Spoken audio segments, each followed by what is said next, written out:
आप सभी को गुड मॉर्निंग और आप सभी का मेरे यूट्यूब चैनल में स्वागत है।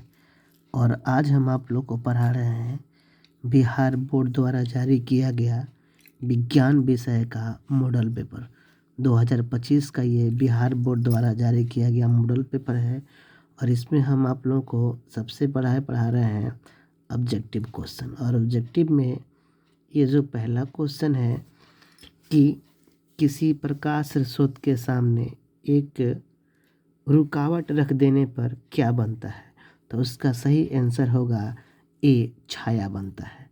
दूसरा है समतल दर्पण की फोकस दूरी होती है, तो समतल दर्पण की फोकस दूरी अनंत होती है और इसका आंसर होगा डी। 1 मीटर फोकस दूरी वाले उत्तल लेंस की क्षमता होती है, तो 1 मीटर फोकस दूरी वाले उत्तल लेंस की जो क्षमता होती है वो 1 डायोप्टर होती है, लेकिन उत्तल लेंस है इसीलिए इसकी क्षमता जो होगी वो +1 डी। ऑप्शन सी आंसर होगा। निम्नलिखित में से किस लेंस को अपसारी लेंस कहते हैं, तो इसमें इसका करेक्ट आंसर होगा ऑप्शन नंबर बी, अवतल लेंस को अपसारी लेंस कहते हैं। तीसरा है प्रकाश की चाल भिन्न भिन्न माध्यमों में होती है, तो प्रकाश की चाल भिन्न भिन्न माध्यमों में भिन्न भिन्न होती है। 5 का करेक्ट आंसर होगा ए। छठा क्वेश्चन है किसी लेंस द्वारा उत्पन्न आवर्धन का एसआई मात्रक क्या होता है, तो आवर्धन जो होता है वह मात्रक विहीन होता है और छठा का आंसर होगा ऑप्शन नंबर डी। 7 क्वेश्चन है निम्नलिखित में से किसका अपवर्तनांक सबसे अधिक होता है, तो हीरा का अपवर्तनांक सबसे अधिक होता है और इसका 7 का आंसर होगा ऑप्शन नंबर बी।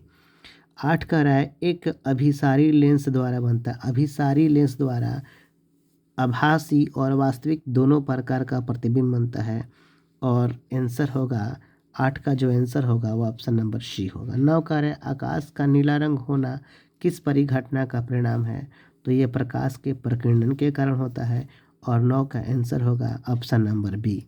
10 है प्रकाश का प्राथमिक वर्ण, तो लाल हरा नीला को हम लोग प्राथमिक रंग कहते हैं और इसका आंसर होगा डी, इनमें से सभी। 11 है बृहत प्रकाश में प्रकाश सुग्राही कोशिकाएं कहाँ होती है, तो इसका आंसर होगा ऑप्शन नंबर सी, रेटिना में होती है। दूरदृष्टि के उपचार के लिए किस लेंस का उपयोग करता है, तो दूरदृष्टि के उपचार के लिए होता है उत्तल लेंस, ऑप्शन होगा ए, और निकट के लिए होता है अवतल लेंस। मानव नेत्र के लिए दृष्टि द्वारा स्थापित होता है, मानव नेत्र के लिए दृष्टि का अस्थायित्व होता है 1/16 सेकेंड और ऑप्शन होगा ऑप्शन नंबर सी। 14 क्वेश्चन है निम्नलिखित में से कौन सा मात्रक वाट के बराबर होता है, तो 1 वाट 1 जूल पर सेकंड के बराबर होता है और इसका ऑप्शन होगा ऑप्शन नंबर बी।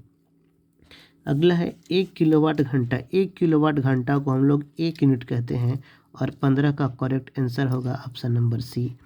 16 विद्युत शक्ति का एसआई मात्रक वाट होता है और इसका आंसर होगा option number B.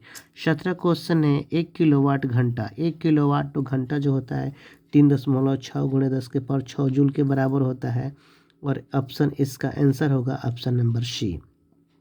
Question number दाएं हाथ के अंगूठे के नियम का प्रतिपादन फ्लेमिंग ने किया था और इसका आंसर होगा ऑप्शन नंबर सी।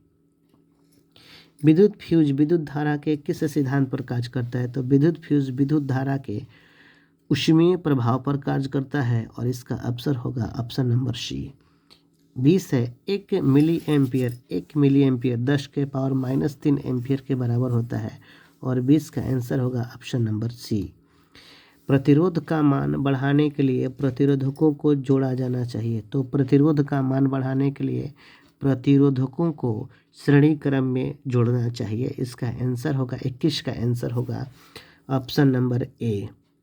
22 का रहा है कि इलेक्ट्रिक हीटर की कुंडली बनाने के लिए किस पदार्थ का प्रयोग किया जाता है, तो ये होता है नाइक्रोम का तार होता है, ऑप्शन नंबर सी।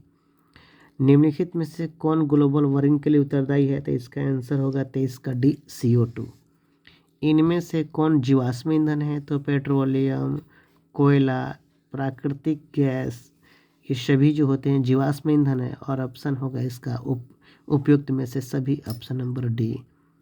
25 कहता है सूर्य तथा अन्य तारों द्वारा उत्सर्जित विशाल ऊर्जा का स्रोत क्या है? तो सूर्य और तारों में जो होता है वो नाभिकीय संलयन होता है और इसका आंसर होगा ऑप्शन नंबर बी, नाभिकीय संलयन। 26 क्वेश्चन का होता है टिहरी बांध किस निर्माण का उद्देश्य क्या था? तो टिहरी बांध का उद्देश्य था बिजली का उत्पादन करना, भूमि सिंचाई करना, जल आपूर्ति करना, ये सभी उद्देश्य था और इसका आंसर होगा ऑप्शन नंबर डी। 27 है खिलौने में किस शेल का उपयोग किया जाता है? तो खिलौने में सूखा शेल का उपयोग किया जाता है, इसका ऑप्शन होगा आंसर होगा 27 का आंसर होगा ऑप्शन नंबर सी। 28 जल में वैद्युत अपघटन में कैथोड पर कौन सा गैस मुक्त होता है? तो कैथोड पर हाइड्रोजन होता है और एनोड पर ऑक्सीजन होता है, तो 28 का आंसर होगा ऑप्शन नंबर सी। करें नीचे दी गई अभिक्रिया के संबंध में कौन सा कथन सत्य है? तो इस अभिक्रिया में इसका 29 का आंसर होगा सी, कार्बन उपचयित हो रहा है।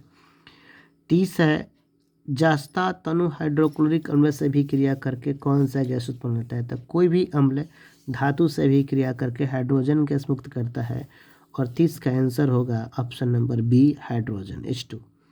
निम्नलिखित में से कौन चूना जल को दुधिया करता है? तो चूना जल को CO2 दुधिया करता है और 31 ऑप्शन होगा आंसर होगा ऑप्शन नंबर बी। 32 का रहा है निम्नलिखित में से कौन बुझा हुआ चूना है? तो बुझा हुआ चूना होता है कैल्शियम हाइड्रोक्साइड CaOH का होल ट्वाइस, यानी 32 का आंसर होगा ऑप्शन नंबर सी। 33 का है दंत मंजन पर सभी दंत मंजन प्रायः क्षारीय होते हैं, 33 का आंसर होगा ऑप्शन सी। नींबू में कौन सा? नींबू में सिट्रिक अम्ल होता है, तो 34 का आंसर होगा option number A. Milk of magnesia का पीएच मान जो होता है ये हल्का क्षारीय होता है और इसका पीएच मान लगभग 8 होता है, 35 का आंसर होगा ऑप्शन सी। 36 का है जस्ता का अयस्क का है, जिंक ब्लेड जस्ता का अयस्क है, तो 36 का आंसर होगा ऑप्शन नंबर डी। 37 का है धातु जो सिर्फ अम्ल राज में घुलता है, तो चांदी को हम लोग, सोना को हम लोग अम्ल राज में घुलाते हैं और 37 का आंसर होगा ऑप्शन नंबर सी, AU। निम्नलिखित में से कौन आयनिक यौगिक नहीं है? तो आयनिक यौगिक नहीं है CO2 आयनिक यौगिक नहीं है, यह सहसंयोजी यौगिक है। 39 में हीलियम कैसा गैस है? तो हीलियम एक अक्रिय गैस है, 39 का आंसर होगा बी। 40 का है सबसे कठोर प्राकृतिक पदार्थ कौन है? ऑप्शन होगा हीरा। बेंजीन का सूत्र क्या होता है? C6H6, 41 का होगा ऑप्शन नंबर डी। 42 का है हाइड्रोजन के दो परमाणुओं के बीच कौन आबंध बनता है? तो हाइड्रोजन के दो परमाणुओं के बीच एकल आबंध बनता है, इसका आंसर होगा सी। चूना जल का रासायनिक नाम, चूना जल का रासायनिक नाम होता है कैल्शियम हाइड्रोक्साइड और 43 का आंसर होगा ऑप्शन नंबर बी। चीनी का रासायनिक सूत्र क्या होता है? चीनी का रासायनिक C12H22O11 होता है, 44 का आंसर होगा ऑप्शन नंबर सी। निम्नलिखित में से कौन सा कार्बनिक यौगिक सबसे अधिक क्रियाशील होता है? तो C2H4, दिए गए ऑप्शन में C2H4 सबसे अधिक क्रियाशील होगा और ये 45 का आंसर होगा ऑप्शन नंबर डी। मेंडेलीफ ने अपनी आवर्त सारणी तैयार करने के लिए किसका मापदंड बताया था? तो मेंडेलीफ ने आवर्त सारणी बनाने के लिए परमाणु द्रव्यमान माना था और इसका 46 का आंसर होगा ऑप्शन नंबर बी। निम्नलिखित में से कौन क्षार धातु नहीं है? तो मैग्नीशियम क्षार धातु नहीं है, इसका आंसर होगा 47 का ए। निम्नलिखित में से कौन हाइड्रोजन का सदस्य है? तो क्लोरीन, ब्रोमीन, आयोडीन हाइड्रोजन का सदस्य है, इसका आंसर होगा ऑप्शन नंबर सी। 49 क्वेश्चन कहते हैं जिंक की परमाणु संख्या कितना होता है? तो 30 होता है, ऑप्शन होगा, इसका आंसर होगा ऑप्शन नंबर डी। निम्नलिखित में से कौन विद्युत ऋणात्मक होता है? तो धातु विद्युत धनात्मक होता है और अधातु विद्युत ऋणात्मक होता है, तो 50 का आंसर होगा ए, अधातु। राजस्थान के किस ग्राम में चिपको आंदोलन के क्रम में महिलाओं ने जान दी थी? इसका होगा ऑप्शन आंसर होगा 51 का डी, रेनी ग्राम की। निम्नलिखित में से किसके कारण पर्यावरण के संतुलन बिगड़ सकता है? इसका आंसर होगा बढ़ती मानव जनसंख्या के कारण पर्यावरण का संतुलन बिगड़ सकता है, 52 का आंसर होगा ऑप्शन बी। पर्यावरण को प्रदूषण से बचाने का सबसे अच्छा तरीका क्या है? तो इसका वस्तु का पुनर्चालन, वस्तु का पुनरुपयोग और वस्तु उपयोग में कमी, ये सभी जो होते हैं पर्यावरण को बचाने का सबसे अच्छा तरीका होता है, इसलिए आंसर होगा 53 का ऑप्शन डी, इनमें से सभी। 54, सौर सेल में किसका उपयोग किया जाता है? सौर सेल में सिलिकॉन का उपयोग किया जाता है। 54 का आंसर होगा सी। निम्नलिखित में से कौन मुख्यतः बायोगैस है? तो बायोगैस मुख्यतः मीथेन होता है और इसका आंसर होगा बी।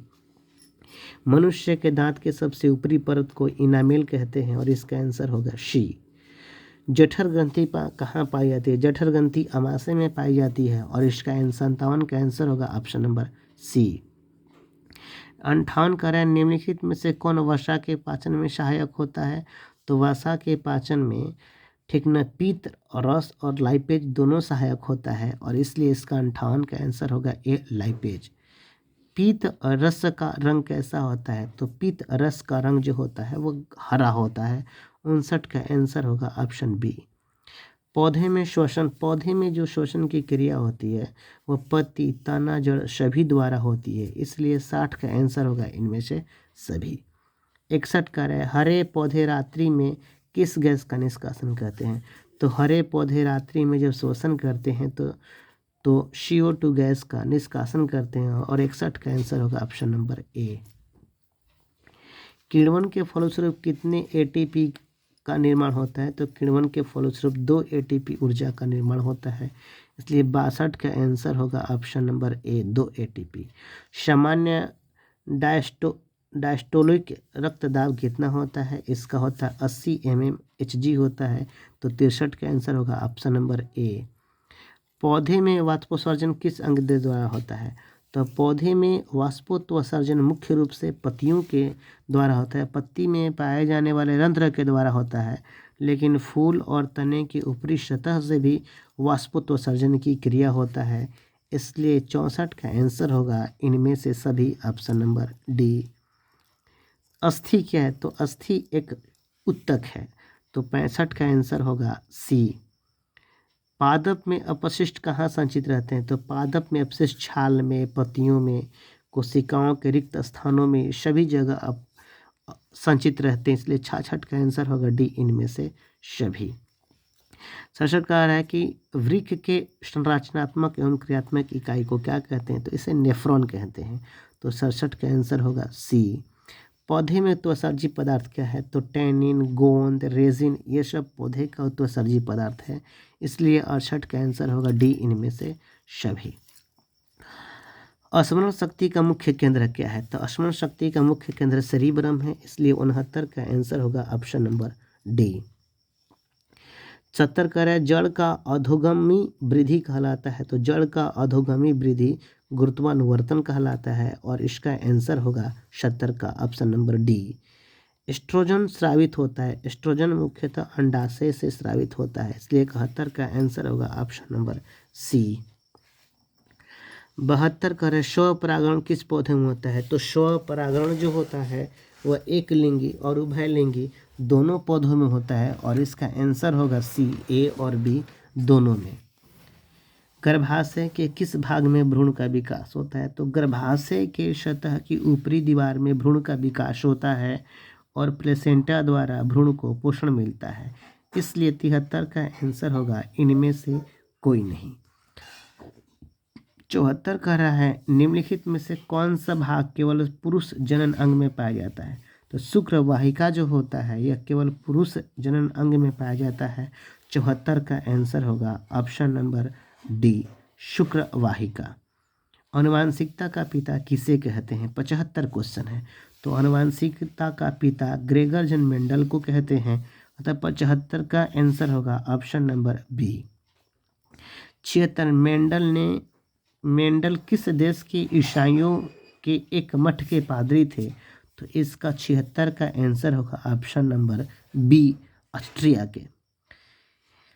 इनमें कौन वर्गीकरण के सबसे ऊपरी पैदान पर अवस्थित है? तो वर्गीकरण के ऊपरी पैदान पर जगत आता है, तो 77 का आंसर होगा ऑप्शन नंबर डी, जगत होता है।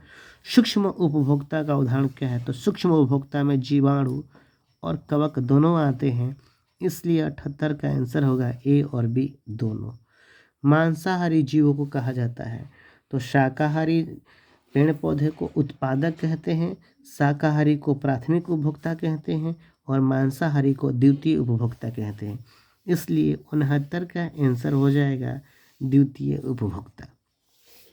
80 है, खाद्य श्रृंखला के प्रत्येक पोषी स्तर पर कुल ऊर्जा का कितना प्रतिशत अगले पोषी स्तर को स्थानांतरित होता है। तो खाद्य श्रृंखला में एक पोषी स्तर से दूसरे पोषी स्तर पर ऊर्जा 90% जो होता है वो नष्ट हो जाता है और 10% ऊर्जा ही एक पोषी स्तर से दूसरे पोषी स्तर में जाता है। इस प्रकार से इसका करेक्ट आंसर हो जाएगा ऑप्शन नंबर सी। तो ये आज का वीडियो कैसा लगा? अगर पसंद आया हो तो इसे लाइक और सब्सक्राइब कर दें। अगले वीडियो में हम मैथ का 50 ऑब्जेक्टिव क्वेश्चन तथा इसका विज्ञान का दीर्घ और लघु उत्तरीय क्वेश्चन भी हम आप लोगों को बताएंगे। तब तक के लिए ये जो वीडियो है ये दूसरे को भी शेयर कर दें ताकि दूसरे विद्यार्थियों को भी फायदा पहुंच सके। तब तक के लिए धन्यवाद।